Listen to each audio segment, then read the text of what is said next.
Hello জান। হ্যাঁ জান বলো। কেমন আছো তুমি?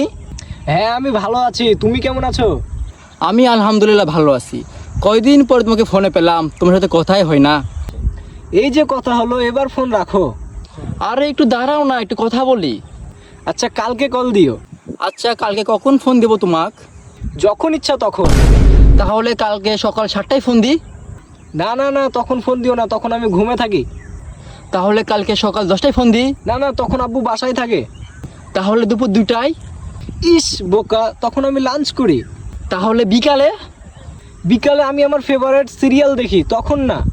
তাহলে সন্ধ্যায় কথা হবে। সামনে আমার পরীক্ষা, আমি সন্ধ্যায় পড়তে বসি, তখন না। তাহলে রাতে ফোন দিই, মজা করে কথা হবে। আরে না, বলো কি, রাতে কথা বলা যাবে না, আম্মুর সাথে থাকে। তাহলে কখন ফোন দিব? যখন ইচ্ছা তখন। এই বারের মধ্যে শালি বেন্না পত্রিকা, তো সময় হয় না, আবার বলি যখন ইচ্ছা তখন ফোন দিতে। ফোন রাখ। আর ফোন দিতে তো আমি বাপু।